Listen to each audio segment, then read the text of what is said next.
Here we are again. Saturday morning outside the hostel. I'm really surprised here that we've got the number of police that I'm seeing. I've never seen so many police. We've got 4 guys just over there. And the police van, there's always a police van it seems, the last 36 hours. What do they know that I don't know?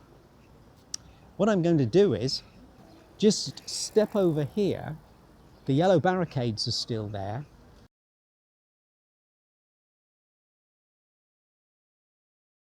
This used to be a little quirky area for lots of bars. I was curious to see how that may or may not have changed. I'm guessing that's exactly what it is these days as well, post-COVID. So Saturday evening and probably last night, this place I expect was jumping. It was a bit noisy, I have to admit, last night compared to Thursday night when it wasn't.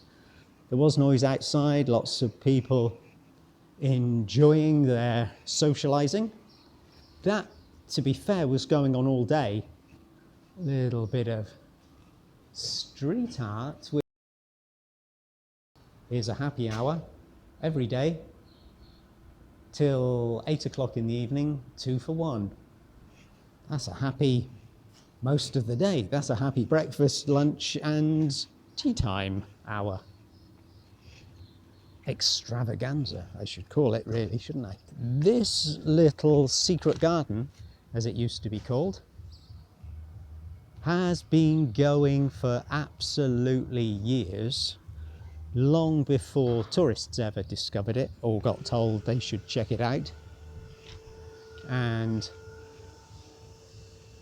yeah, a safe area. Don't be put off by the sort of surprisingly large amount of police presence in this location, because I really got no idea what they're up to, what's happened. And when I've been speaking to people, they don't, the local people, they don't know either. Whether they just have been told, show yourself, because people are doubting that we've got a police force or you're worth funding. Who knows what's behind it all? But every place I'm going past in this little secret garden is a potential stop off for a shot or a beer, or perhaps just a cool, refreshing soft drink. Same happy hour regimen here. Can't say that's the same in every single little bar, but it depends what you like. If you don't mind the bars being very small and quirky, being a bit of a confined space at times, although plenty of people will be out here in the fine weather, of course, and in the evenings, then this is the place for you. If you prefer something a bit slicker, higher prices, big open space and red leather padded seats like you might get in an upmarket club, then this isn't your place. It's been a pretty decent, if noisy, option if you want to come for some drinks so close to that hostel. I think you're beginning to realise there's a lot of benefits or potential cons if you are staying in this location. And now, having explored the secret garden, we could go out just the way we came in, or we could choose another point of exit, like this one. Quite a bit of fine architecture, even though it's always previously given quite an impression of being a destroyed and rebuilt city, which of course it is. 90 to 98% of the buildings here in the centre obliterated when the Germans decided to blow it up, but they couldn't destroy it all. It's the city which saw war and then some, but refused to be flattened. and wiped off the face of the earth. If you're a culture vulture, if you like museums, there's Nowy Świat Street going up this way. Jerozolimski runs that direction back to the main train station in the Palace of Culture and Science. We've got an emotive statue here, memorial for the suffering and experience of the partisans in the army fighting against the Germans in the Second World War. We could go straight down the road over the roundabout and head down towards Łazienki Park. There's the Royal Park, Łazienki Park, and the Palace on the Water. Down in that direction, and back in the direction of our hostel, but beyond, continue straight up Nowy Świat Street for 25 minutes, and you'll get to Plac Zamkowy, the Palace Square, the Palace, the Old Town, pretty much all reconstructed after the desolation the Germans created. So this was the Royal Highway, the path the King used to take, and you can retrace it now. This part, not so fascinating, but at either end, well worth a visit. So you might choose to use the public transport to save yourself a bit of wasted time, or you might be intrigued enough to just walk much of it on foot yourself, because, well, you never know what you might find. And as everybody's different, I'm not going to pinpoint specific things which, oh, if you're interested in this kind of thing, you'll want to see that, because otherwise the list might be endless. So we're just going to step over the road, not go down to Łazienki Park today, because otherwise I won't allow myself enough time for the meeting I have at lunchtime. So we're on the way to see a couple of museums. Facing us, maybe a famous looking character. Perhaps the profile looks familiar, or perhaps it's just too far away on the camera. I'll let you know who it is as we get closer. There we are. See the profile? Recognize him now? Huh? Maybe? Yeah. That's right. It's General Charles de Gaulle. He was here, actually, attached to the French mission in Warsaw 20 years before the Second World War, where he made his name, of course, and thereafter. But as a young man, he was here and part of the team who told the Polish hero General Pilsudski, your plan will never work, you're never going to stop the communist Russians from crossing the Wisła and invading the rest of Europe. But Pilsudski proved him wrong. But that's another story for another day. Now, we can head down here and you can hardly miss it. At the top of the building, Muzeum Narodowe. You know what that means? National Museum. If you're interested in painting, if you're interested in the Polish young art movement, which I very much enjoyed when I got to learn a little bit about it and to get exposure to seeing it, because you're not always going to see Polish artists represented in other countries. But the young Polish art movement really did have some fine and diverse, skillful artists in it. There used to be a permanent Egyptian mummy exhibition.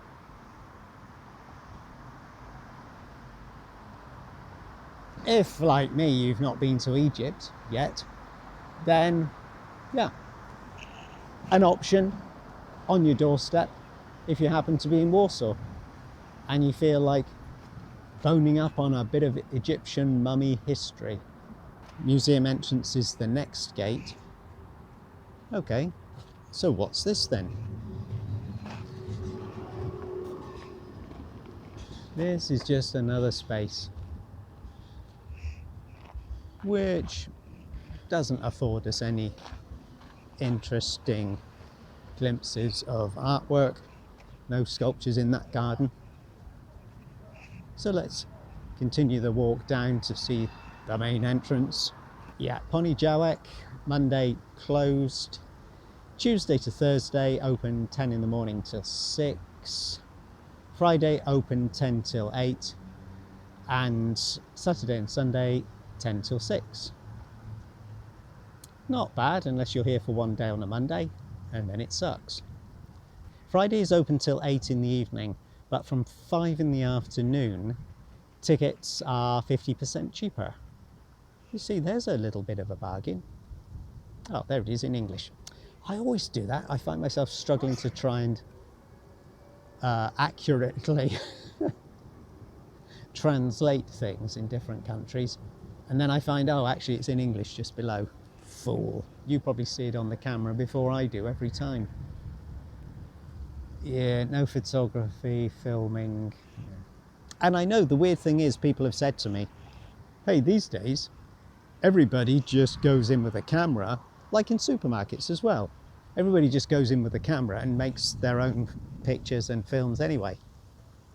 So why don't you just do it? Well, I'm told not to. And I don't want to walk around with this obvious camera. Whereas with a phone, people can be sneaky and, you know, you can pretend that you're checking your email or something, your WhatsApp.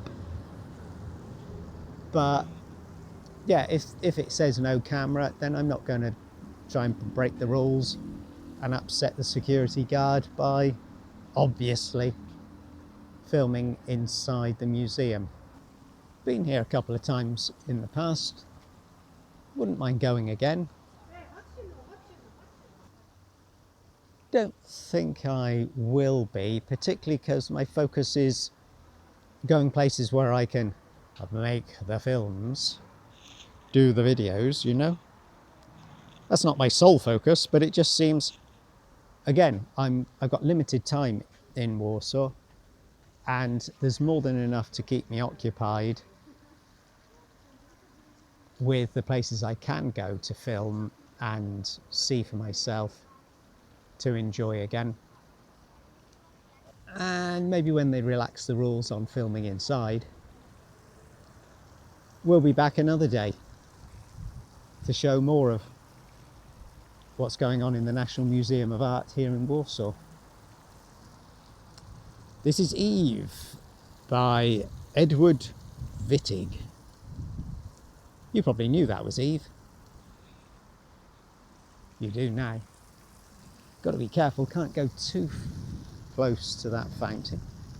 The water is being sprayed. The wind is carrying it. And as this camera's been dogged with malfunctions of late, I don't want to tempt Providence. Hang on a minute, I thought that was Eve behind us at the fountain. There's another Eve by August Zamoyski.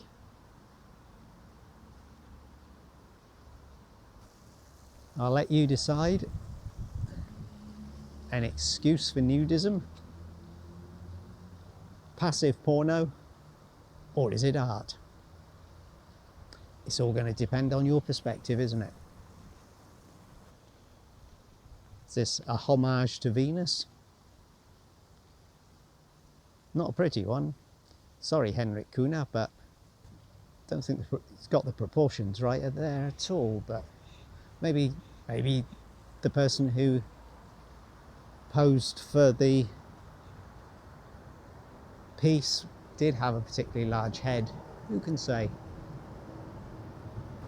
No, he liked, or he used the same model each time. He liked to make his models with large heads for some reason, compared to this one over here, where clearly Tadeusz Wojcianka What does that translate as? Mr. Bathroom? Mr. Water Closet? Yeah, he preferred his models to have no head at all.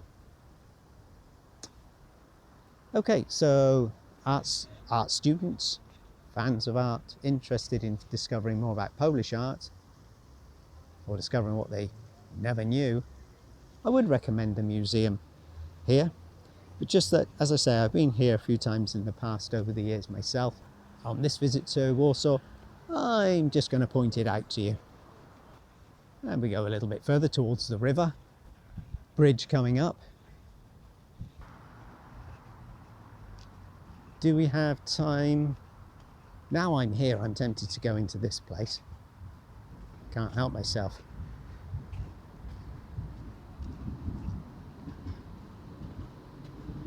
This is the Polish Army Museum, by the way, in case I don't think I mentioned that. Polish War Museum. Nobody here selling tickets because it's actually free. And I can film, and the lighting's great. It's a bit of an irresistible combination, isn't it? No, I'm not at all in favour of war, but the fact that I can film, for one, outside is nice. Third benefit, outside brings the good light as well. Yeah, it's doable, and I'm not going to get lost in here like I would with an art museum. If the National Museum had been free today and there weren't too many people in there, I could have spent the whole day in there. And I am not exaggerating when I say that. I could have gone in at 10 o'clock in the morning and potentially not come out until closing time.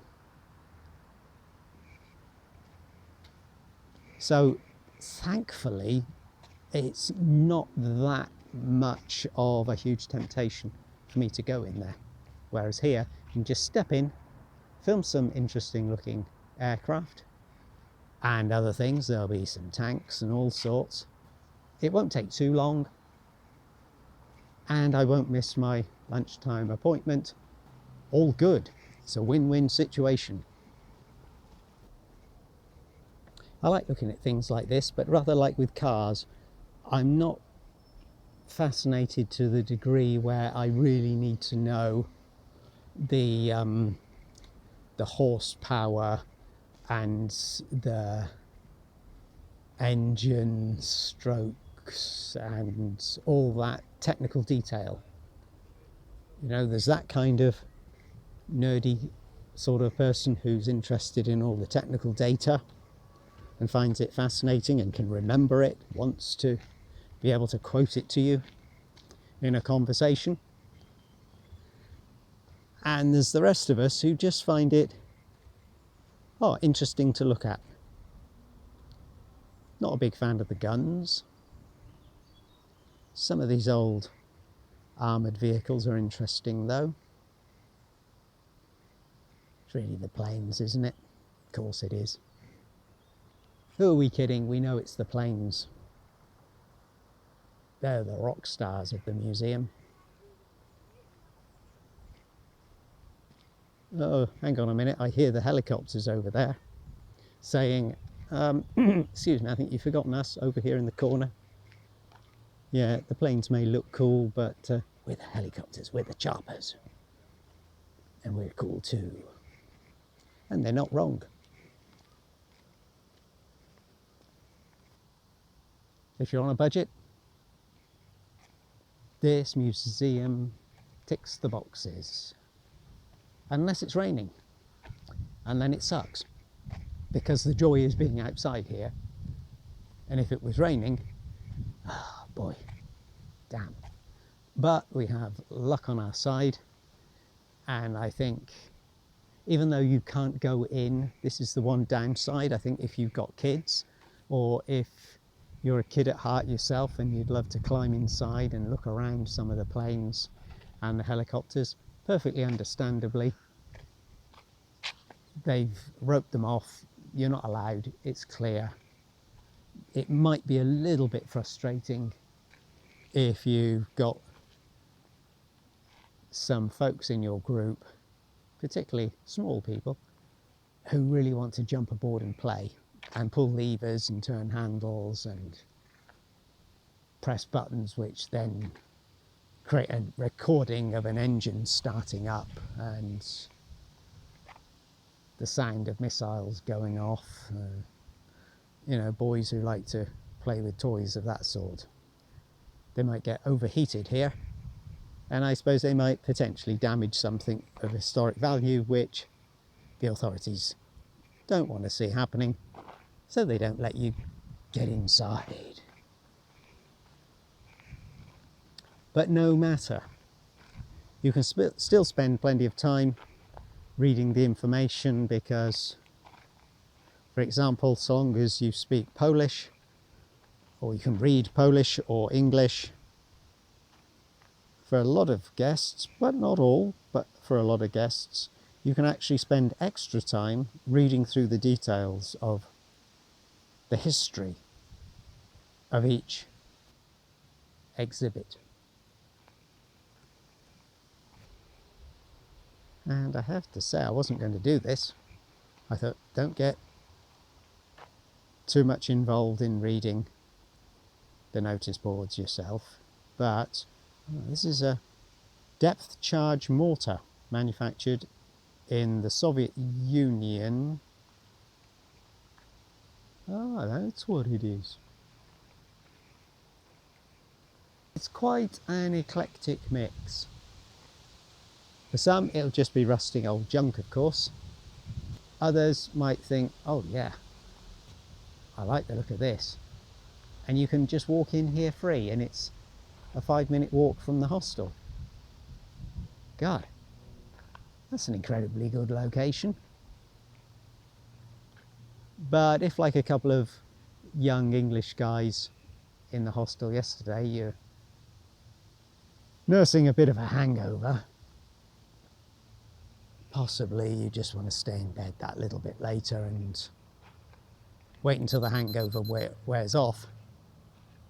Once the hangover's worn off, if you're here for partying, then you'll think to yourself, right, I'm going to grab a kebab and get some drinks in before happy hour ends over at the Secret Garden. Different strokes, different folks. And what's this? Oh, there's more. Yeah, there's more, you see. It does go on.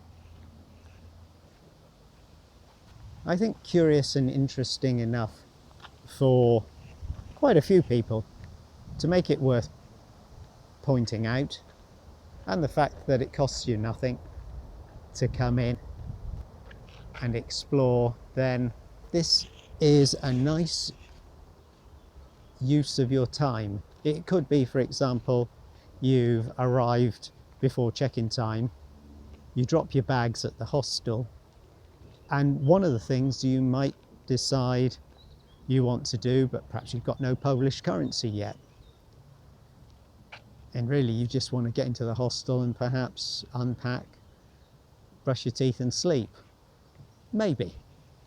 But you've got to kill an hour.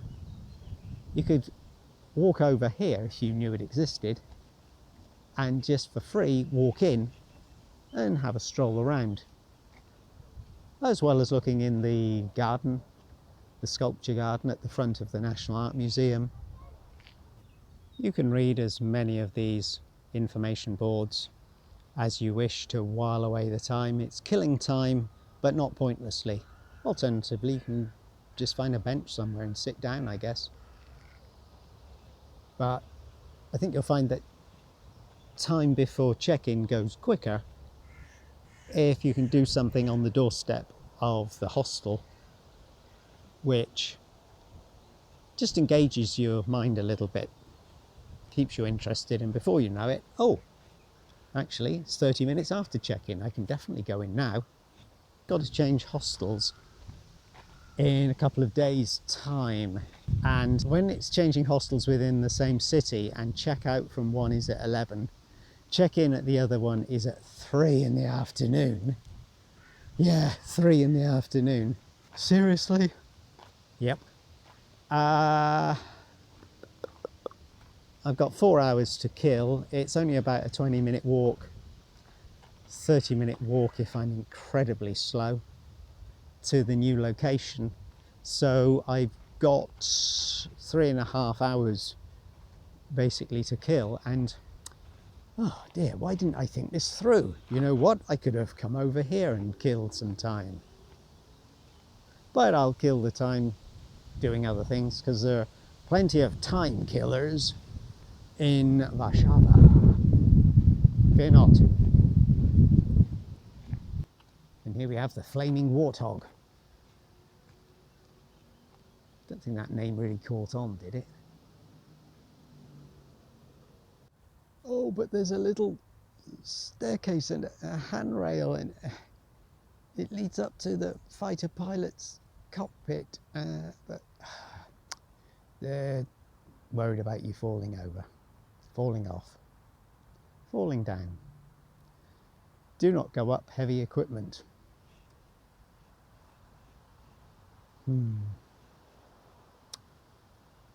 Ah well.